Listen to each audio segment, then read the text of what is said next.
Hello everyone. Today we're gonna talk about EuroJPY.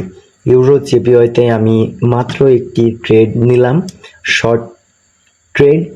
তো এই ট্রেডটার logic এবং এক্সিকিউশন আপনাদের সামনে তুলে ধরবো। তো চলুন শুরু করা যাক। সর্বপ্রথম আমি চলে আসি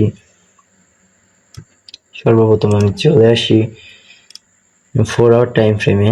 4 আওয়ার টাইম ফ্রেমে আমি দেখতে পাচ্ছি মার্কেট বুলিশ স্ট্রাকচার মেক করে আপে যাচ্ছে। তো লাস্ট ব্রেক অফ স্ট্রাকচার এটা। দেন আমি দেখতে পাচ্ছি মার্কেট এই লোটাকে ব্রেক করে এখানে একটি বেয়ারিশ চেঞ্জ অফ ক্যারেক্টার করেছে। তো 1 আওয়ারে যাই আমি, ডেইলি টাইম ফ্রেমে যাই। ডেইলি টাইম ফ্রেমে আমি দেখতে পাচ্ছি মার্কেটের এখানে একটি ম্যাসিভ ইমব্যালেন্স আছে। তো আমি 4 আওয়ার টাইম ফ্রেমে এবার যাই। 4 আওয়ার টাইম ফ্রেমে গিয়ে আমি দেখতে পাচ্ছি মার্কেট এখানে এই বাই সাইড লিকুইডিটিটা নেওয়ার জন্য এসছে।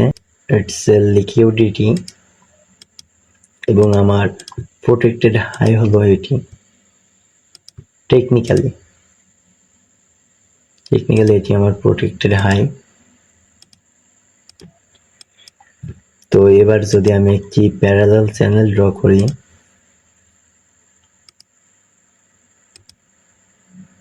দেখতে পাচ্ছেন মার্কেট বর্তমানে আমার এই রেজিস্ট্যান্স জোনের ভিতরে আছে।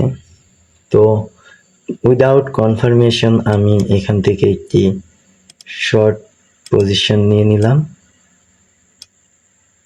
Just like this. এখানে আমি 1:3 প্লাস রিস্ক টু রিওয়ার্ড পাচ্ছি এবং আমার টার্গেট থাকবে এই পর্যন্ত।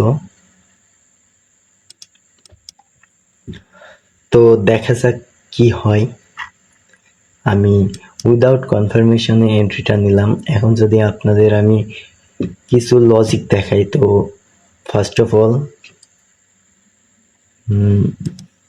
এটাই সেই জোন যেখান থেকে একটি ম্যাসিভ মুভ এসছে এবং এই লোটাকে ব্রেক করে একটি বেয়ারিশ চেঞ্জ অফ ক্যারেক্টার করেছে। তো নো ডাউট এটি আমার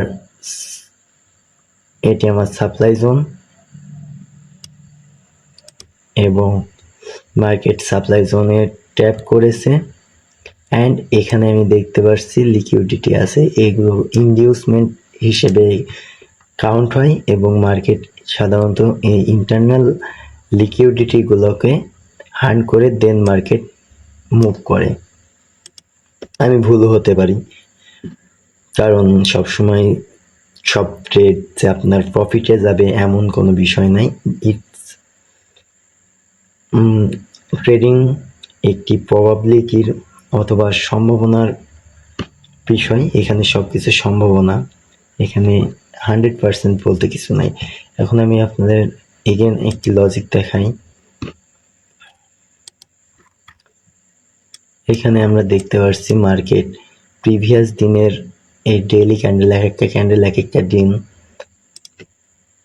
এই দিনের লিকুইডিটি নিয়েছে এবং এইখানে ইকুয়াল হাই আছে, এই লিকুইডিটিও নিয়েছে এবং এই ইমব্যালেন্সকে ব্যালেন্স করার জন্য মার্কেট এইখানে এসছে।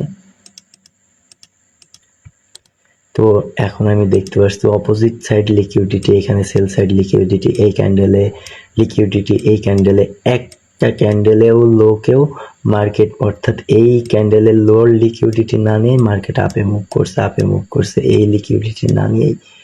তো এটি আমার জন্য একটি সাইন যে এখানে মার্কেটে এখানে নিচে প্রচুর পরিমাণে লিকুইডিটি আছে, যেগুলো নেওয়ার জন্য মার্কেটকে নিচে আসার উচিত। টেকনিক্যাল অ্যানালাইসিস এবং আমার নিজের অ্যানালাইসিস আমি এতদিন ধরে যা শিখছি সেগুলো আমার এটাই বলে যে মার্কেট এখান থেকে ড্রপ করার কথা, কিন্তু উল্টো হতে পারে, মার্কেট এখান থেকে ড্রপ না করে উপরেও চলে যেতে পারে, মানে সব কিছুই হতে পারে।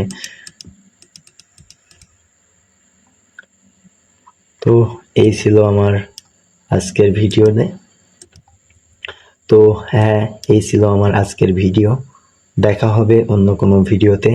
Till then, good by.